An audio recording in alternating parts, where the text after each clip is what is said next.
with advanced, the group street macaroni street really got probably have more friends than Alan. I like what the circle. That's what I hear. That's cool. Yeah. Yeah.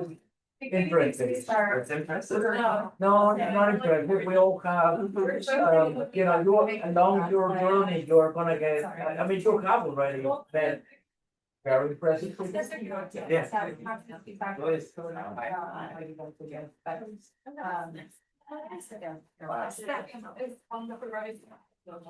Thank you, Anne and Annie.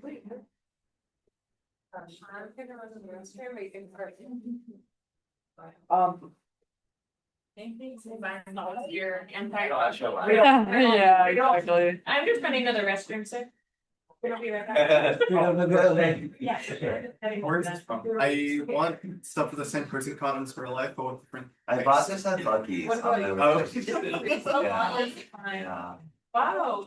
I didn't know they made protein. I didn't know they made protein. I know they have antifreeze. Exactly. But I had to try it, and it's alright. Their flavors are cookies and cream, like midnight munchies or something, where it's like a cookie dough. I wonder what target audience they're going for. Yeah. Definitely 20-year-old women. Those are for the calisthenics Pilates girls. Oh, for sure. No.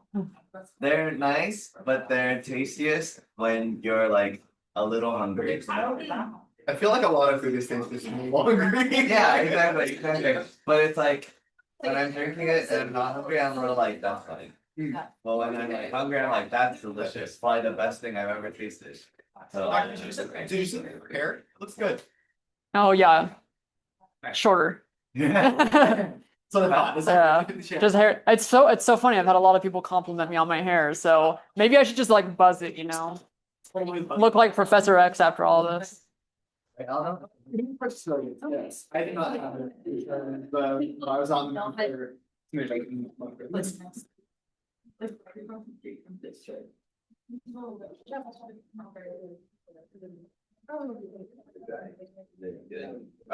in the past, it has been your career.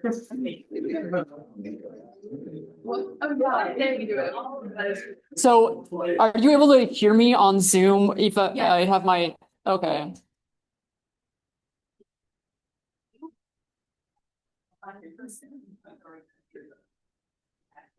Emily is missing too, so we should have. We should have 8 people. 1, 2. Nicole is throwing up. Oh yeah, Nicole. Okay, so we're all here. Okay. Yeah. All right. Rita? She's in the bathroom. Okay. Yep. Talk real quick. Hello, 1, 2, 3. Okay, great. Yep. Okay, and was everyone ready? I'll just go ahead and get started. So I know this getting tagged on maybe is a little bit longer, so I'm hoping to refresh your attention spans with some memes as I usually do. So yeah, this student seminar series, I'm hoping to kind of talk about more or less breaking down what MS2 kind of looked like from my perspective, as well as perspective of people I tried to get, and just some like general tips or thoughts that I had to make second year probably the best as possible, and upon reflecting afterwards, like what I would have maybe done a little bit more to make it a little bit easier for myself. But first and foremost, I just want to congratulate everyone on year 1 being down. Like this is a long program. 1 year doesn't sound like a whole lot, but like I swear, like I'm about halfway through the program at this point, and it feels like I started like the anatomy lessons like literally yesterday. It's insane how fast time flies. Yeah. But one year down is already a really amazing feat. So I'm super happy for y'all, and I wish, of course, a very happy MS2. So with that being said, what is MS2 generally like? I honestly thought that MS2 was probably one of it was definitely faster in my opinion than MS1. It went by really fast. Now you're an MBB right now, so it might feel a little bit slow, but I can't tell you like how fast it accelerates. And the rationale for why is because sort of like the basic breakdown of what your second year looks like is these modules. So you have MBB, EFR, digestive health, DHN, and form and function. And interspersed between each of these modules after MBB is a CBSE exam or the OSCE. So OSCE 2, I'm sure you're all excited for as well. And CBSE 1, we'll be talking about the CBSEs, but CBSE 1, don't like fret too much over it. They've even like raised the standards for passing for the first CBSE, so it's going to be rather difficult to pass it even on the first one regardless. But it's just like, I can't tell you how fast, like once EFR started, it was just like wham, like the whole year was over, just how fast everything was moving. And with like a more detailed breakdown, like this is what my module schedule looks like, but this is basically like what you're looking at. So of course you have your MBB. Yeah, I didn't include MBS. I just like had cut it out of the schedule because it's pretty short. But you do have the rest of MBS, which is I think like what, 3 weeks or something like that. And then you go into EFR, DHN, and form and function. So before I go into like the actual classes that I want to detail, so Zach, Zena, and and I'm wondering if I want to propose this to y'all because I want to maybe build something like this. We would always make a bad X, so it was like bad cardio, bad nephro. Like this is the nephro one that we have. It was like a Google Drive sheet that we had where we took all the lecture material and we tried to boil it down as much as possible to the most high yield content, like almost like literally Anki card expanded per each section. Like we would like stratify it by like, oh, you have like your nephrotic, then you have like all the different nephrotics and nephritics like down here, or mixed. And I think it'd be kind of nice to start building a repository, both within the MD PhD just as a resource to have, because I think not everyone is a big Ankier, but I think a roadmap like this that has like all the trigger words, all of like the, you know, like the full house IG, like for SLE, like really common things that would be great to have like all boiled down. This is fun. It was like a fun project to work with Zena and Zach. So I'm wondering what y'all's feelings are on helping to build something like this for the generations of MD PhDs and MDs to come, as well as just like as a resource to have. Hopefully, if any of you are interested in maybe starting to work with me on that, that'd be fun to start building up. Because with the 3 of us, it was okay. It was definitely a lot of work, but I think, especially because you know lectures don't change super a whole lot at least over year by year. I think this is a really solid resource to just have for anyone to access at all times. It was also really nice, just like for Dead Week, where you could just like very quickly review all of the various like diseases, path, what have you, for the module itself. So what do y'all think about that?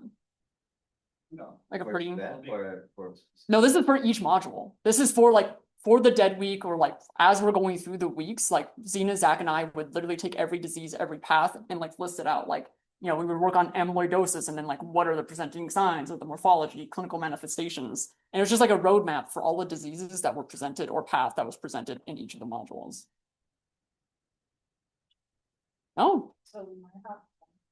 That'd be great. Yeah, because I'm trying to build a bank of this. So like some of these are like roughly complete or like 80% complete, but I'm trying to find a way to like make a more finalized version of it for sort of everyone to have as like an easy way to reference a lot of really high yield information for the modules that they're going to be taking a final exam for. So with that in mind, please reach out to me if you want to work on a project like this. Okay, so I'm going to talk a little bit. MS2 is pretty much like, at this point, you're 1 year into medical school, you have a really solid idea of like how you're studying. So I'm gonna not like go super in depth for every single module and basically like, you know, what is the like very niche things about it, because I think there's just general consistencies in between them. So with MBB, I mean, you're in it right now. There's tons of neuroanatomy to recall from LOM. There's a lot of like localized the lesions. So like knowing like if you have a contralateral body paralysis with ipsilateral face weakness, like brainstem injury or what have you. So that's the same for like a final exam and quizzes, just like a ton of like just localized lesions, things like that. And I think a tip I would have for the start of MS2, if you haven't already, start using like the Bible of step 1, which is first aid. I think I should have used it a whole lot more. Starting to use first aid, if you haven't already, for the modules as they are now, super helpful. I kind of wish I had done it a lot earlier. So if you're not doing that right now, does everyone have like a digital copy of first aid? Like everyone has that resource now? Yeah, I think I have like the 2022 one, so mine's a little bit now. Okay, nice. It's usually just a handful of changes. I think it's scheme personally. They say that they always have the most updated. You can like 4 words, or it's out of drug, or they put in drug. Yep. I don't find any differences so far. Yeah. So I would say you don't wait for your access to the new one because the bulk of the material is gonna be. You should just check it out with the. Yeah. Yeah, it's. Textbook, yeah. Yeah. No, yeah, there's a rapid review section at the end, which is straight up the Bible. If you cover one of those panels, like either of the columns, so there's one that's like classic presentations, so what I would do was cover the disease and read the classic presentation and see if I can name the disease. So you can like make your own. But I'm sure we'll get into more of that detail, but I wish like you, Jack, and I had started looking up the sections. Yep. During the modules, because bulk of what the module covers is in there with nice ways to remember it, but it will also give you the depth of knowledge you need of that material, whereas class is not always as in depth as you need, or sometimes it's more in depth than you need. So really gauging what you need to know to be successful versus the best of that. Super good. Yeah. And again, like I just wish I had been using it as a resource earlier on, because it's just, I mean, it's first aid, like everything is really well made, and it's T for T, like the depth of knowledge that you need for step one itself. Pretty much every module, and you're gonna see this as a theme, the bottom note is like there's a lot of farm in pretty much every single one of these modules. A ton of farm. Was reviewing bacteria, like micro and fun. Yeah, pretty much every like maybe form and function has, I would say, the least amount of farm, but it is derm, so you still do see a good amount of farm in general. But like I will say MS2 is very highlighted by like pretty much every single module. It's like there's gonna be a billion drugs that you're gonna have to know. Yeah, sketchy farm. Oh yeah. Instead of trying to slam all the drugs together at the end, like. Yeah. And then when it comes to EFR, so EFR has sort of the notoriety of being considered the hardest class of MS2. I don't know if this is the trend that has continued, but the reason why most people say it's the hardest is because they always stratify it based off of final exam grade.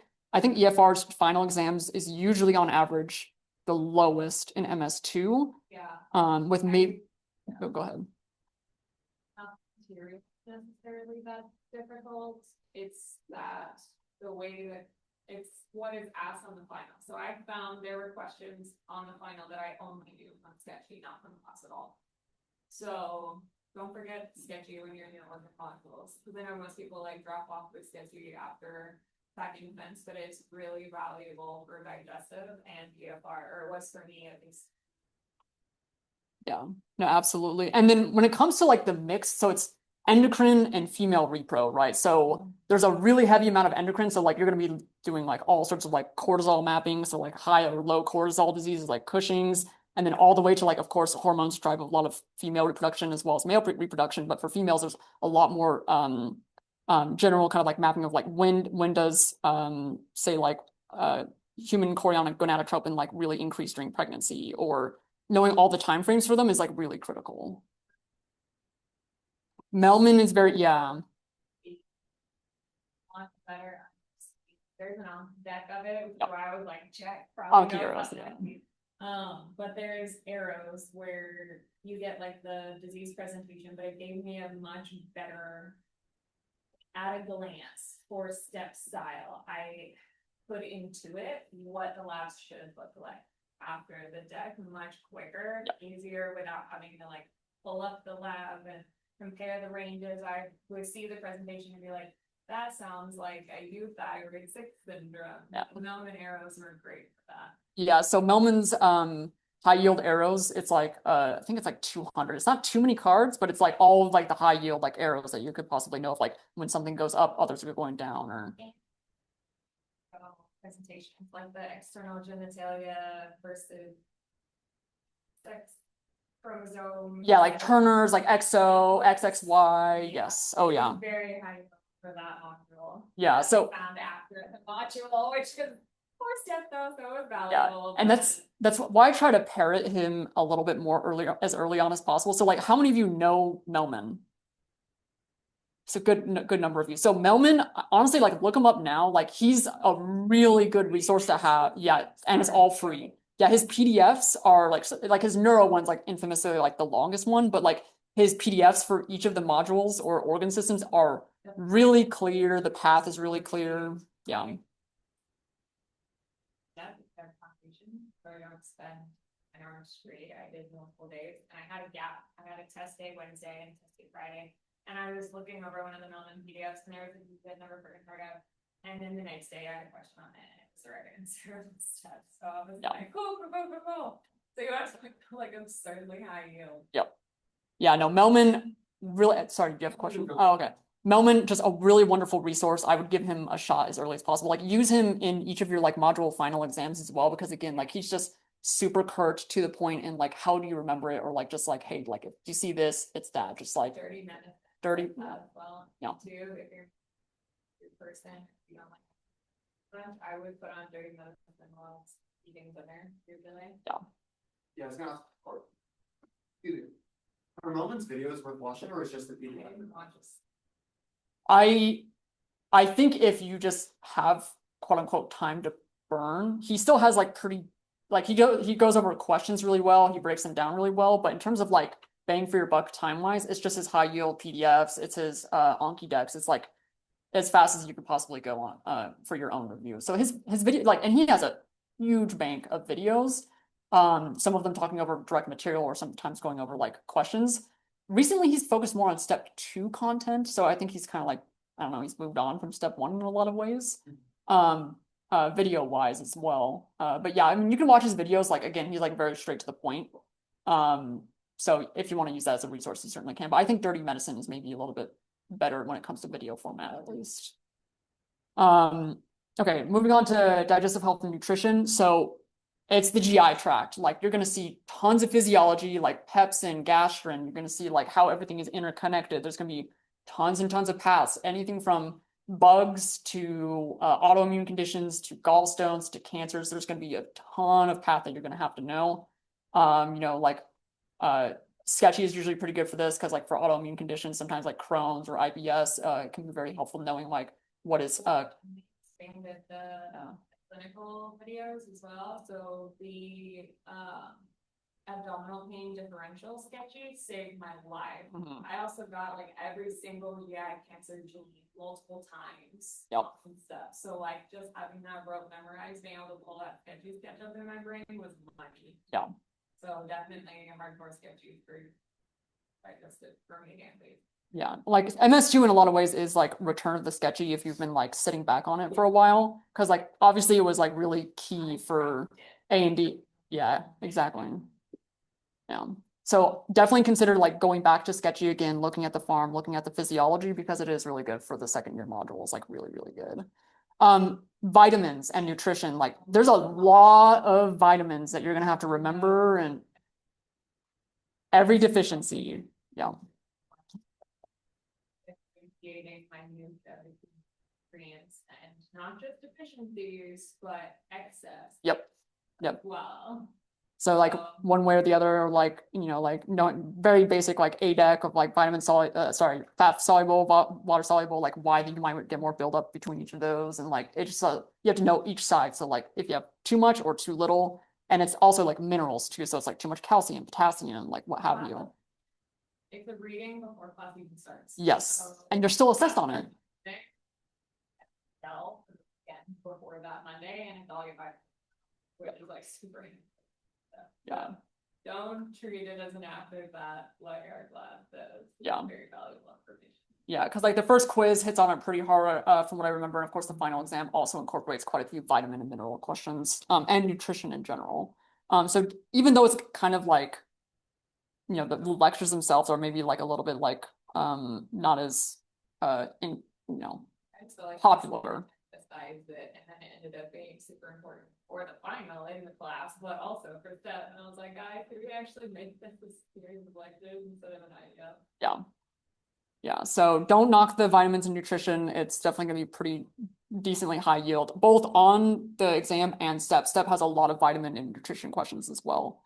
And again, farm. So like, again, knowing all of like the various therapeutics that we have for autoimmune conditions to, you know, the various prolides, and I'm sure you're going to get some GLP-1 agonists, antagonists, and all those other therapeutics like, you know, Ozempic. I'm pretty sure you're going to get an Ozempic question at this point.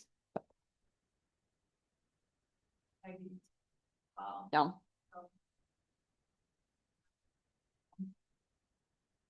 And then lastly, we have form and function. So form and function, you're gonna love it. You're going back to dissections again. From what I remember, you actually do the whole back again, right over again, right? So you go through it really quickly. Did it. Oh, okay. Lucky.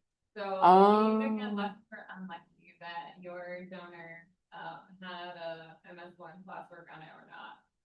And so we got lucky because the MS1s had already done a lot of dissection. However, the portion of like the back is Yeah. so you have like your all Like your cranial nerve from the, yeah.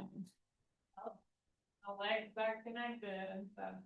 Yeah. It's a good thing our names were in the first semester, like Holy because cow. the MS2s have been at me. Sure. Yeah. So dissections, I mean, just like for LOM, like they're gonna know they eat a lot into your afternoon and evening.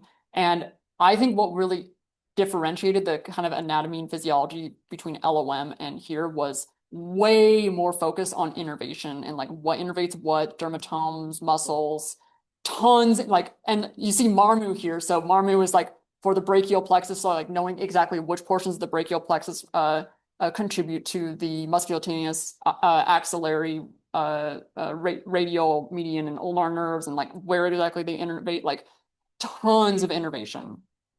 Yeah. Study cardio all you want. You could be like, I'm an expert in this, and your possibility of getting a cardio question wrong on stuff is still pretty significant because the questions are really complicated. Yeah. Whereas the form and function questions, if you do it, that's You a know it. great point. Yeah. I straight up had questions of like, what's the innervation? I had a picture of the brachial plexus, but I drew a circle around one of the nerves. Or it'll be an Erb's Like, palsy. the deficiency. Yeah. The rote memorization and having that rote memorization be right before you take step, I do think is really valuable. Because at first it's like, why would they put all the sections together? Like, all these, that's why. Because it's free money when you come in this step. Because they're not complicated questions. And to be very straightforward. I will say I thought there was going to be overlap between class material and the anatomy material. And it didn't feel like it. You get like a month of derm, but you still have to memorize all the anatomy. So it felt like first semester. It feels like two different feel like- classes. Yeah. But like you're doing, it still kind of covers in class and kind of goes together. It did not. They were two different classes and I was not emotionally prepared for that. So like, be more prepared than me. Yeah. Like you're learning double the content again, instead of being complimentary. Yeah. And like usual, you'll have a practical exam at the very end. You'll have a written practical and then an actual like final exam for the written portion that's over the derm and everything, right? The written for anatomy, I felt was easier. It's Galen. It Yeah. was very straightforward. But I went really hard because I had something to prove after semester anatomy because I missed by like one question. So I had to redeem myself. So I went really hard on it. But again, it ended up being 3 points on step because if you knew what innervated what foot drop and the hip till, then they weren't like complex multi Dermatomes and yeah, it was very straightforward. yeah. But like that's what I just did not personally like about the anatomy of MSK was like I was never really good at like innervation, and that's literally like all the high yield, all the content they focus on is like what is doing flexion extension of the rectus muscle, or like it's just tons of knowing what is causing the pulling and pushing of various muscles. So be ready for that. And again, pharm, so like derm, you're gonna be doing derm. Derm has a ton of pharm as well, a lot of cancers, like a ton of cancers, anything from the melanomas to squamous to what have you, and then of course the autoimmune, if I haven't mentioned already. So as Frida mentioned, it's almost like 2 separate classes because you're learning all of derm and a decent amount of like MSK. And for what, like I just remember like orthotics were like a really big deal for the final week, like, and there's like some weird, just way too much emphasis on orthotics or just braces, right? So like they don't like you calling it braces. In fact, wasn't there like a final exam question where it was like calling it the right thing, basically?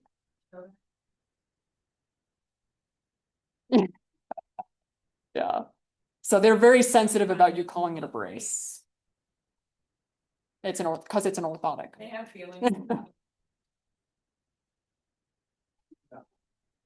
orthotic is anything that like manipulates that portion of the body, and they teach you how to name it, and all of us, and it was given by like a physical therapy.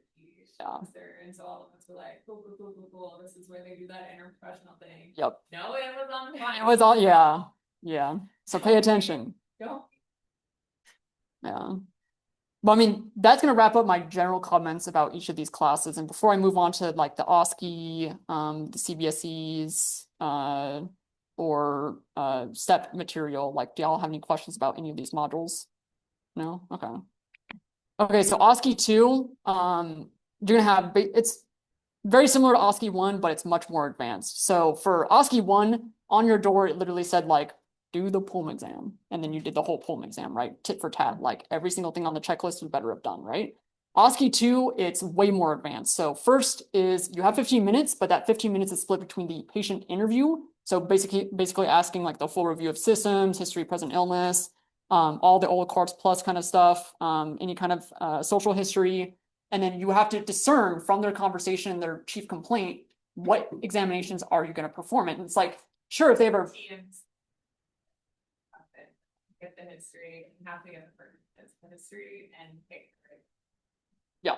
And like, just because like, so say someone is complaining of like upper arm pain and like loss of, maybe a little bit of sensation in their upper extremity, that doesn't always mean like you should do like the entire MSK exam, maybe some even neuro exam, because it's like, oh, they're feeling a little bit of weakness. So like, then you would actually have to start combining different sort of clinical skills that you. More practical Yeah. and logical for me instead of worrying about hitting every single thing on a checklist that doesn't apply because it's complaint based. My only hint is like, don't sleep on your extra questions. Don't forget. Recent sick contacts, recent travel, Yeah. what you do for work. So even though you feel like you don't have enough time, don't forget the extra questions because you answer questions right after your visit. So you come out of the room and you answer 5 questions and you don't want to find out in those questions they missed something. Yeah. So, and I was almost immediately going to get to that point, which is, I mean, no, you hit it really well. But like again, focusing again, like you have to focus history, but like. And also, like, if they're in the room and, like, they present themselves in a weird way or they're acting a weird way, you need to be asking questions about that. So, like, say someone was, like, wearing or, like, holding, like, 3 blankets or something like that. Like, does a patient usually come to your office, with, like, clutching, like, 3 blankets? Like, no. So you should be making sure you ask relevant questions. Like, it should be more conversational in that aspect than just, like, sticking to a checklist in your mind of, like, okay, I need to go down old carts and then asking very bland kind of generalized questions. Especially if they're trying to like basically hint in some way that. When everybody runs out of time during the exam questions, I didn't run out of time truly on any of the stations. I kept doing stuff because I had extra time. So Yeah. I might as well check this off because maybe it's the thing. But like there was plenty of time to take a good history with the extra questions and do what I thought were pertinent. And because I sort of lose my mind when I get nervous. So you get the complaint on the door, just the chief complaint. And so before I walked in the room, it was like, okay, for example, let's say they're coming in with a cough.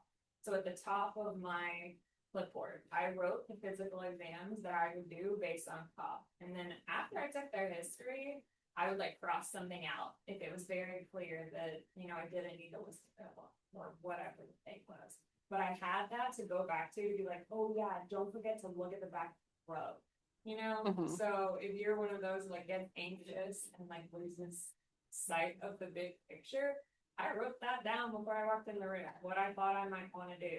Every single physical exam I thought might apply, and then I just ranked them during the like history taking of should I prioritize strength or nerve or or cardio or whatever. Yeah, 100%. And on top of, so OSCE 2 in terms of content is you can get, like I'm sure you've seen on your calendars, you're going to be learning these clinical skills, but all of the sensitive examinations, so the breast exam, the male and female GU exam, the rectal exam, they are possibly candidates on, and like, I guarantee you're going to get like 1 or 2 sensitive exams. Yeah, guaranteed. Now, go ahead. Is that like a gimme though? Like you see a possible. It's so obvious. Yeah, I mean, like it's like you see this giant thing that's covered by an apron, like yeah. Sure.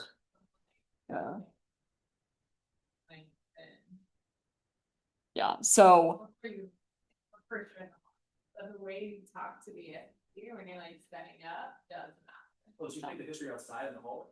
no, you'll see a chief complaint. It'll be like, it hurts when I pee. It's like, okay, I'm obviously gonna have to do like a GU exam for this, right? And again, like, it's not like they're hiding the model from you. It's very like you'll walk in and it's literally on the table, like covered in a sheet. It's like, Yeah. I know what I'm gonna have to be doing for this exam, right? But remember that, so like, and I think I have it written on here is you have to do a more general exam than just like, again, doing a checklist for the GU exam. So like if a male presents complaining it hurts when I pee, you have to do the male GU exam and an abdominal exam because what if it's a kidney stone, right? So you need to assess whether there's any kind of not intercostal, CVA tenderness.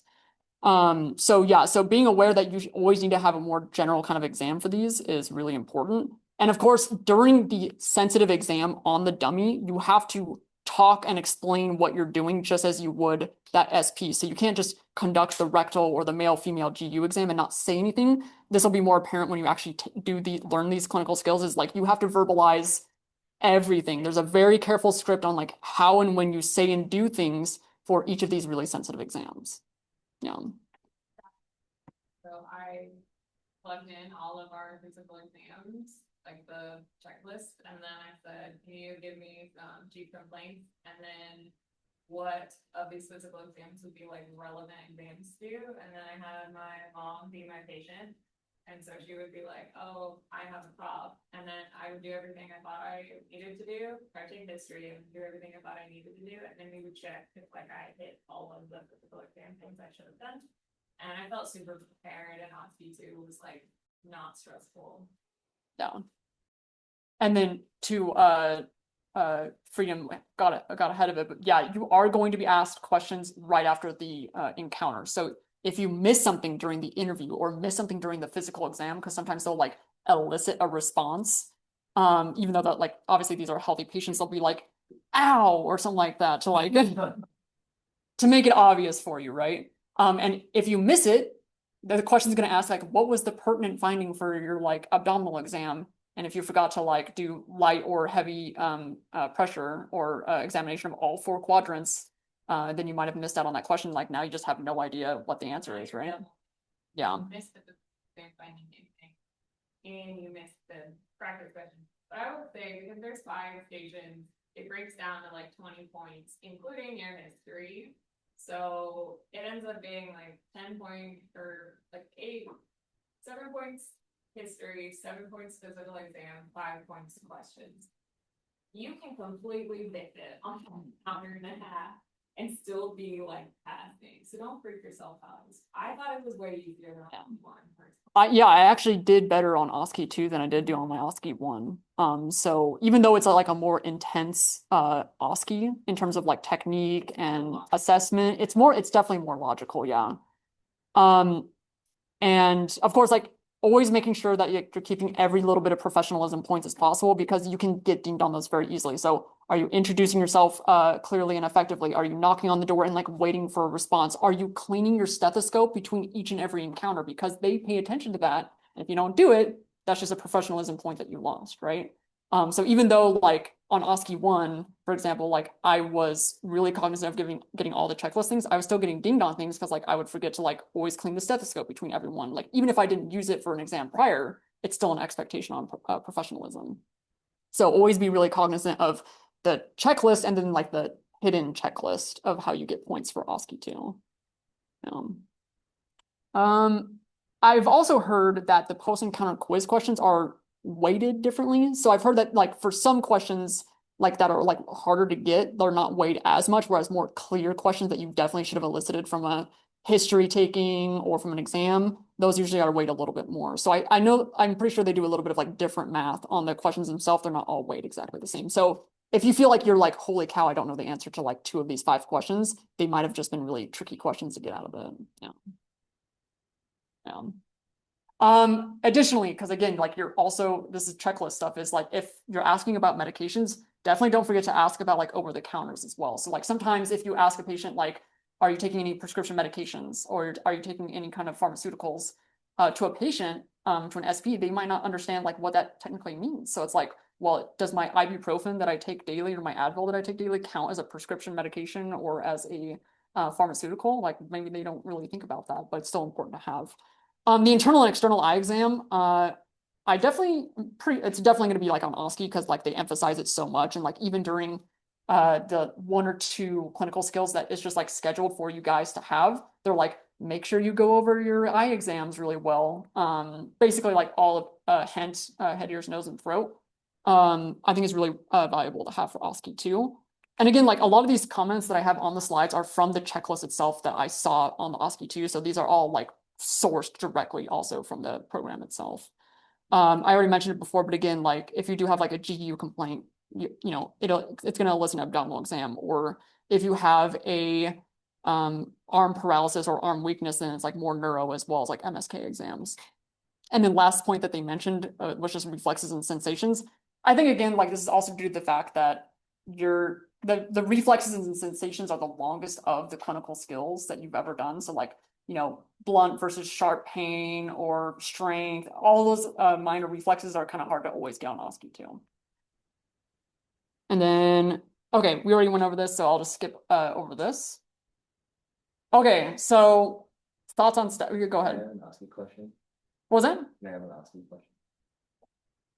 Yeah. You said on the first slide to have ROS, if you focus ROS.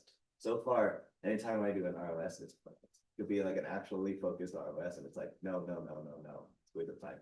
Mm-hmm. I started just asking what pain line that I thought might be relevant on the RF while I was doing physical exams. For the most part, there wasn't something I needed to listen to, and I thought about it. I was like, or if I forgot a question, they're like, oh yeah, we haven't had any fevers recently, or have you traveled outside the country, or is anyone around you sick? Like whatever I forgot while I was taking history, but I didn't do like a super thorough.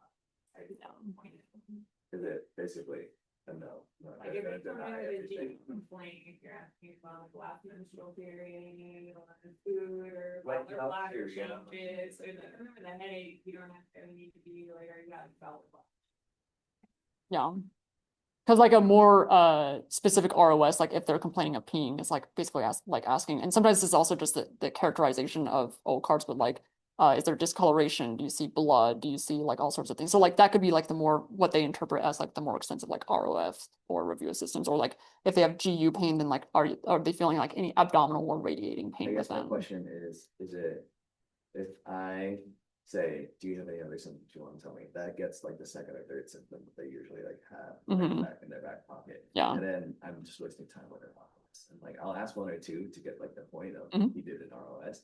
But is there ever something that you uncover during an ROS? Like I feel like anything was hidden that you couldn't get in cold card. okay. Yeah. This time, I felt like the presentations were more straightforward than the only tricky places are like some of those extra. Like, okay, I have a cough or whatever. And you do the whole cough thing. And then if you forget to ask any sick contacts, you miss that, well, their toddler came home from daycare. Like, you know what I mean? So if there wasn't anything that popped out only because I asked an request. I think the SPs for us too were like pretty good about being reasonably forthcoming like a normal patient. Whereas in some of the practice and like SPs and TMCs, I was like, come on. Yeah, really dig for it. Yeah, like no, I didn't feel like that. What I have noticed for OSCEs in general, and maybe you can also see this, is your first couple, especially if like you're the first round, they're much more guarded. They're much more like ready to like you know, fight for like getting things out of them. And then by the end of the day, or if it's like the last 2 stations, they're like this, that, this, like they want to be over with, right? So I think there's like some SP fatigue that I've noticed when in like these OSCEs are going, whether it's like a earlier, yeah. So. People murmuring there and I'm glad because I feel like I would have been way more anxious having to wait, and I did for most of my other stuff, like my clinical skills. I was never the first one to go, so I was super pumped to get out of the way. But I felt like I was well prepared just by knowing the physical exams, by taking a good history, and then writing at the top anything I thought might be relevant and checking it off as I did that physical exam. No. The OSCEs right after the digestive, right? It's how is that overlap? It's late December through January, basically. Is it like final and OSCE same week, it's held. I don't think, no, I think they give at least a week between the final and. Is there an OSCE 2 before the winter break? Yes. Okay. Okay, so a little bit earlier.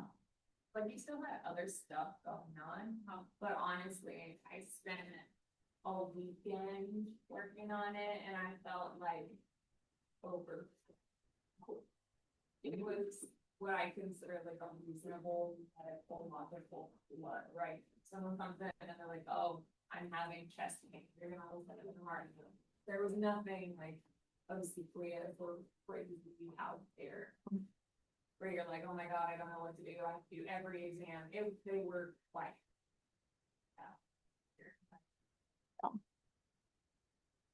Any other questions on OSCE 2 before moving on to CBSE? No? Okay.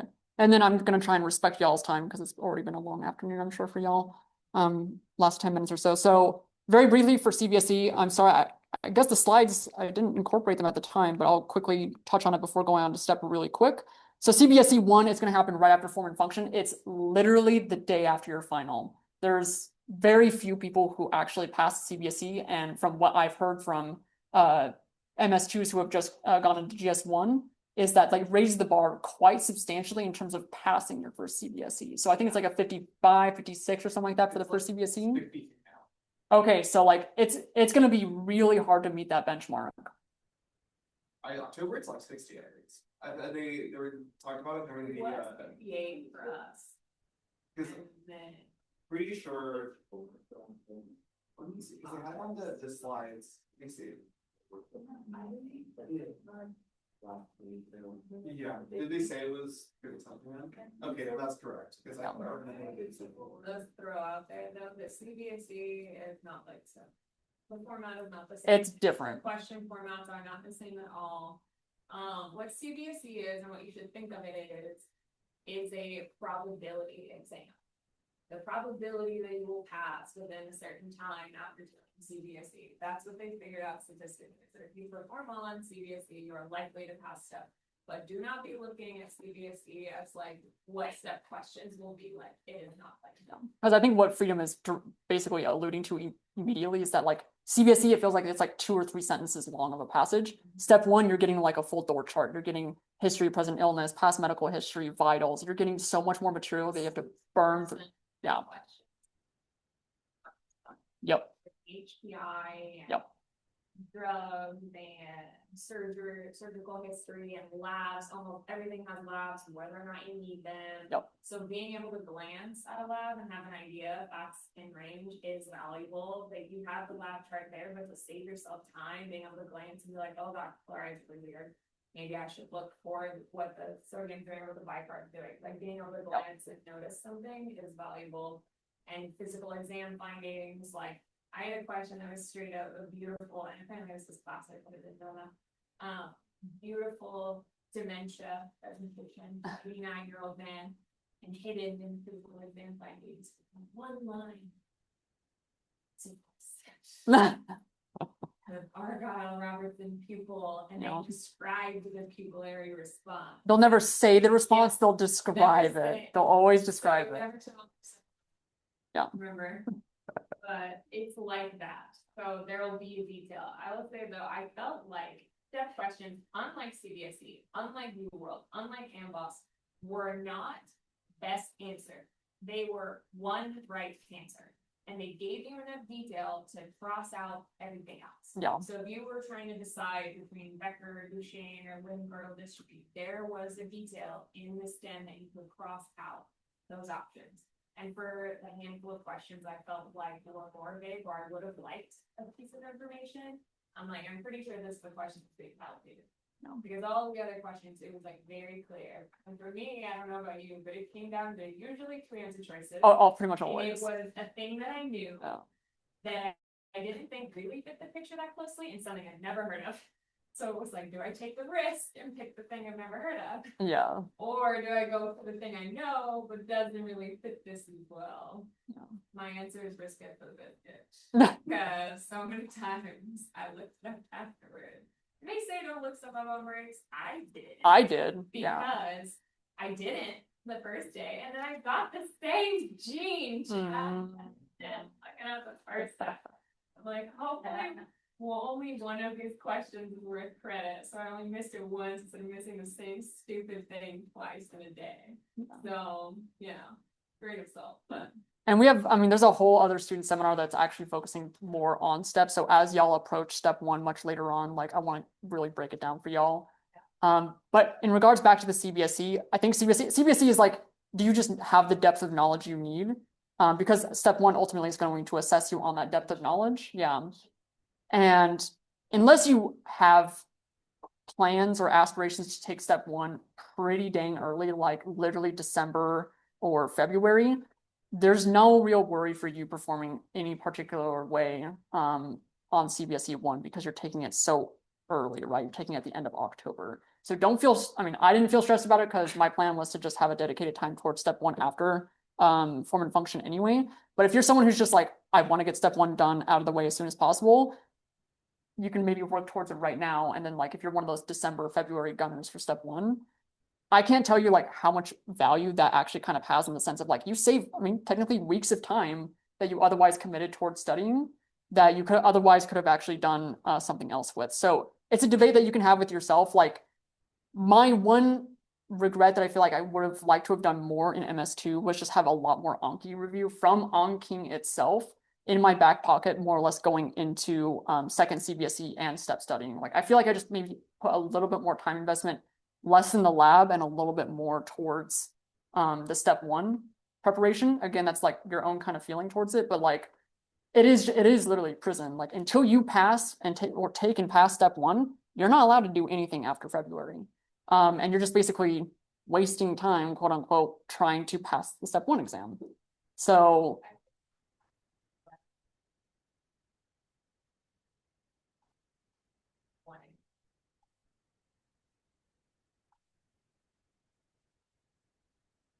no matter what technique you choose or like study strategy you choose or stick to, like even on thinking I am not an Anki person, yeah, whatever it is, the earlier you start, the better you're gonna be. it's yeah.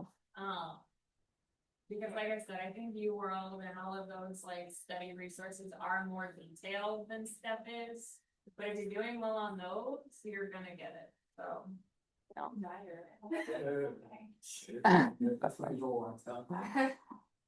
Really catches the attention.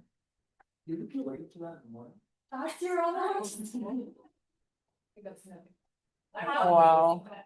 Maybe that's what I'm doing wrong. You also have like a bucket of ice cold water just hovering over your bed every night. That's the worst of my video. Okay. Everything's open for that. Yeah. So A lot of information, but like we're all around, and if you Yeah. ever wanna talk about it or compare strategies, or if you're looking at budget for a tech class and friends who do boot camp and some of the things like the school and program don't have, like, we're here. I didn't feel that last. I thought it was too hard and wasting my money. Really? Yeah. Wow. Yeah, it was way too detailed. Even New World was too detailed, but New World was closer.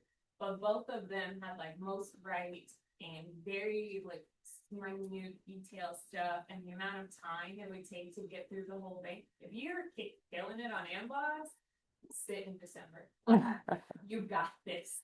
Yeah. I don't think it was actually a threat. And the UWorld question bank that you get for free, like like almost everyone that I knew didn't even finish it. But yeah. Did Sketchy Micro and Sketchy Farm out of Anki. Because the 24,000 cards made me want to die when I looked at it, and I also thought Anki was way too detailed for a lot of things. It can be for sure. So just doing Sketchy Farm and Sketchy Micro, and you gotta do it because we do not spend enough time.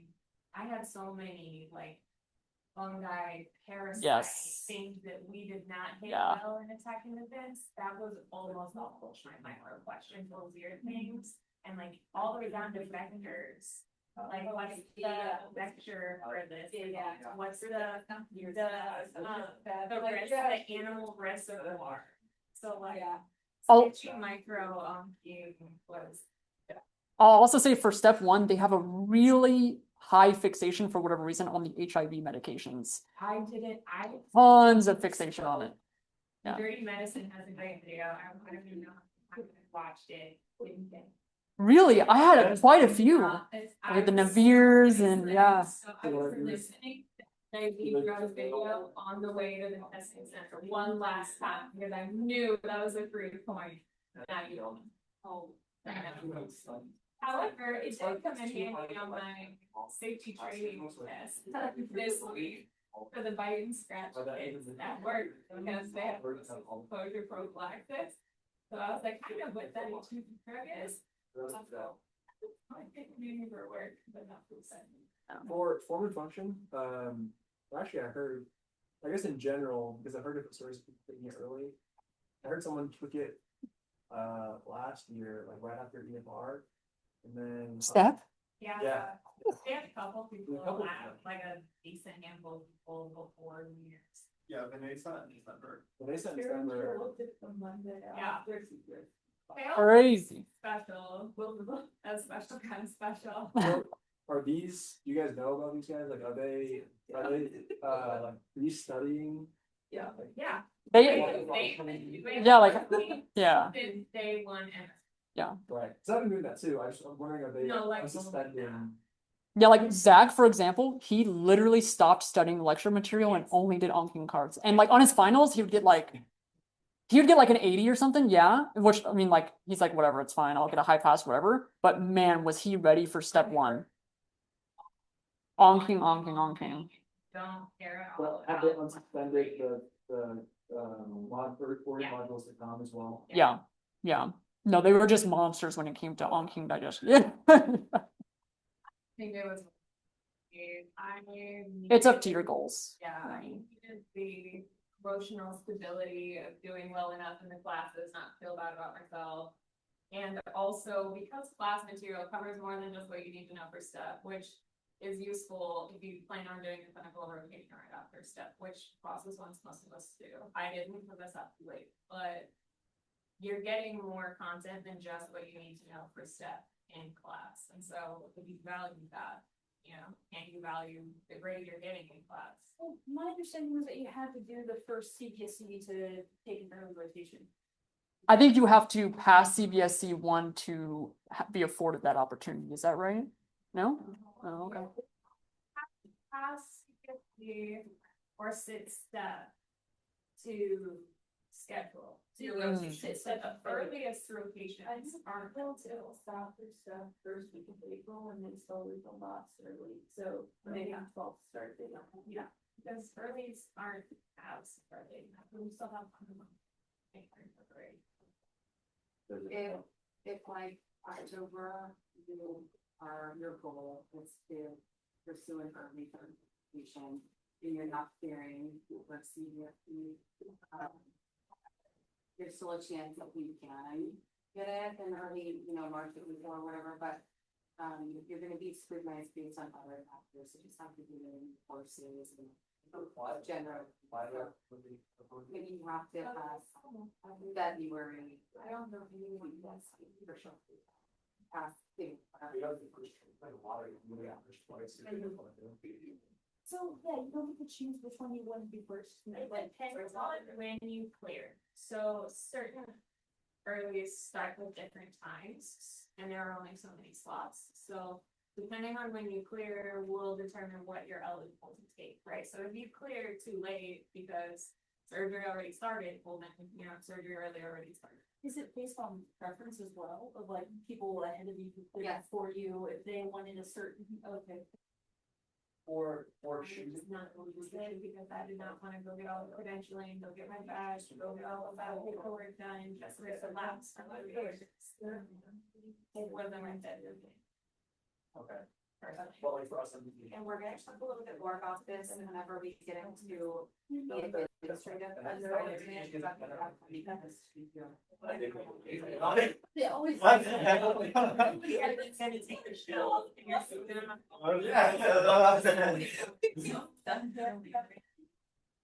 MD-PhD. That's what the shit board said. I am. Okay.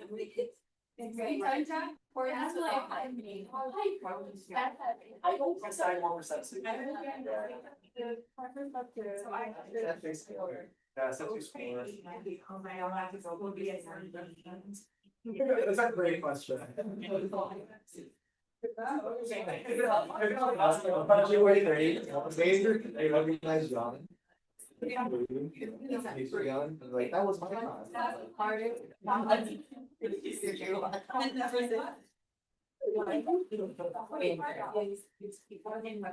So that basically wraps everything up. So if y'all have any kind of questions, sounds like you already kind of asked some of them, but definitely feel free.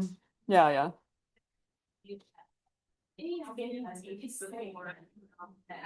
Okay.